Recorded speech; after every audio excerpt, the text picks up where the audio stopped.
The most difficult thing when talking about Soros is knowing where to begin.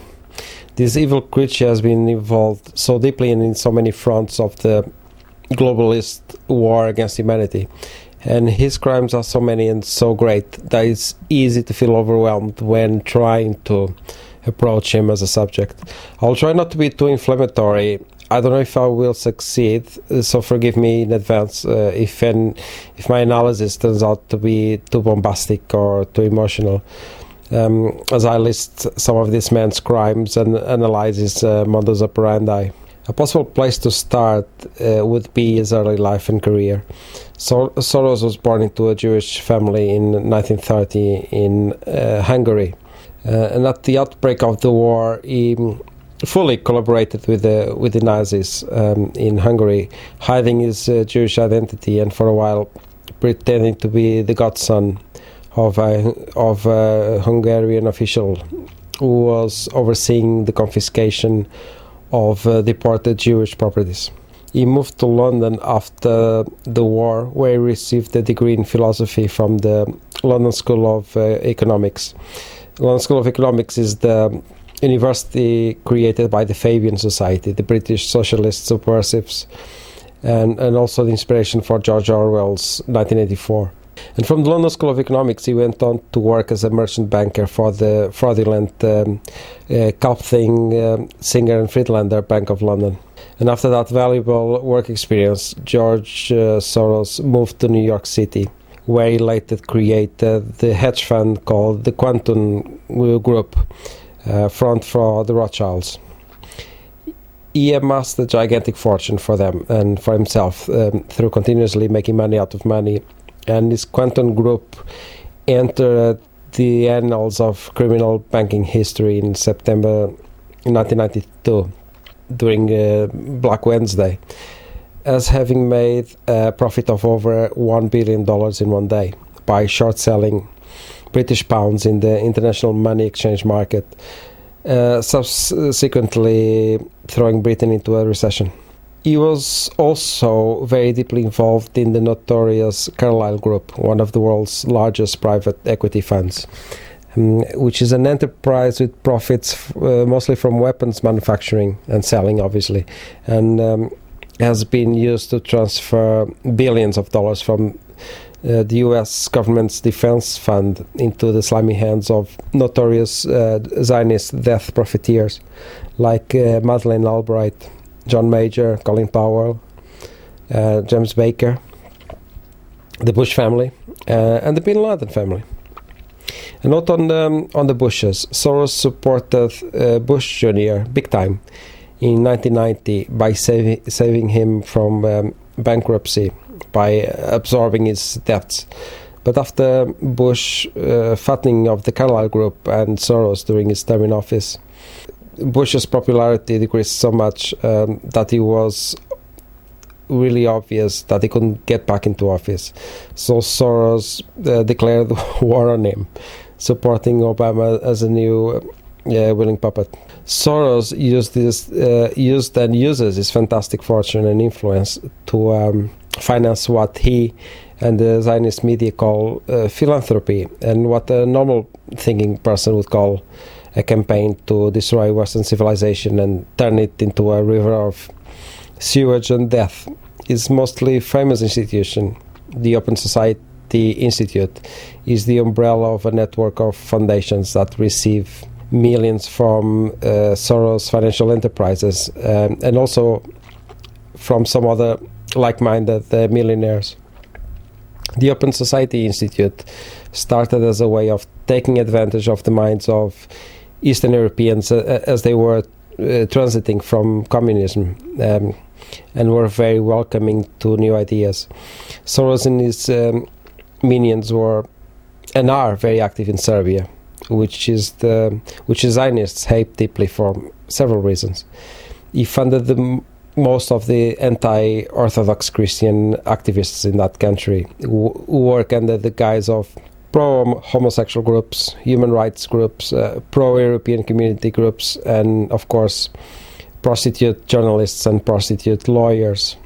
He has now a controlling stake in Exibanka, a private commercial bank in Serbia, and financed the startup of Serbia's broadband networks, the leading cable television broadband services company in Serbia. This kind of activity was so successful in subverting those countries like Serbia that it took all the gain experience back to the United States, where its tentacles can be found putting money into the pockets of the most active independent left-wing groups and think tanks. Some of the most notorious open societies, sub-institutions and other subversive institutions funded by Soros are, amongst others, MoveOn.org, the Human Rights Watch, the ACLU and the SPLC immigration projects, the Catholics for a Free Choice, the National Abortion Federation, the Mexican La Raza, and literally hundreds of other groups of the same caliber and orientation.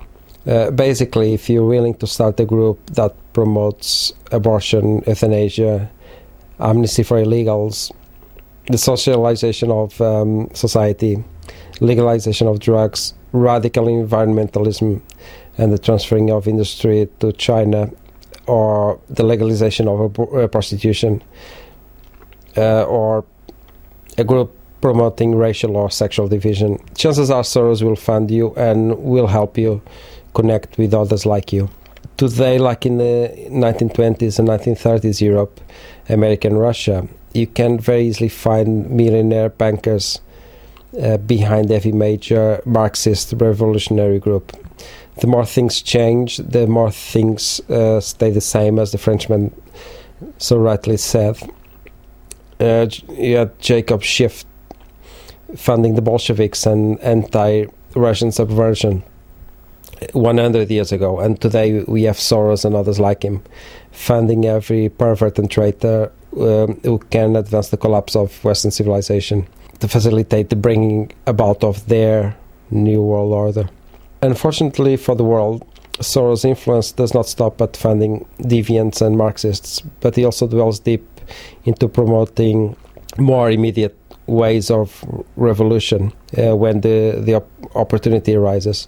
A good example of that was the Rose Revolution of Georgia in 2004, when Soros puppets were put into power through a well-constructed campaign of challenging the results of the presidential election, and through propaganda channeling hundreds of thousands of human sheep onto the streets to demand the elected Eduard Shevardnadze's resignation. Shevardnadze had begun to make a deal with Moscow over energy pipelines and privatizations with making possible the Soros-Rothschild free reign over the energy resources in the region.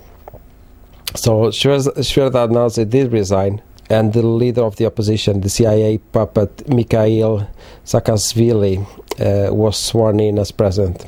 That's the same CIA puppet who later, in 2007, crushed popular riots protesting against his government's rampant corruption and extrajudicial murders. And in 2008, Saakashvili also initiated and fronted the war in South Ossetia as a way of furthering separating the Zionist-owned world from the Russian side, and as a way of diverting the problems threatening his dictatorship from the minds of the people, at least temporarily, and also a way of attacking Russia in the Zionist Western media. Soros was and is very active in the Islamic criminal state of Kosovo, where he funded and supported the War of Independence together with all the other usual major Zionist agents and puppets like Murdoch, Blair, Albright and the Bushes. So much for the fabled enmity between Muslims and Jews. And he has been lobbying for the strengthening of the Kosovo/KLA army through his international crisis group in order to increase his influence with the thankful KLA drug-running Islamic tyrants. Now, I could go on for a couple of days dissecting through the ramifications of the Soros criminal empire, looking at his financial dealings and his subversive meddling. But you you got the picture already, I'm sure. And please note that I've concentrated only on the crimes that are of public knowledge and mostly admitted by the Soros acquaintances. A lot more could be said about the unadmitted crimes, but my aim with these videos is to give you a point of departure into your own research of the crimes of this cabal of globalist murders. So take it from here, and thanks for listening.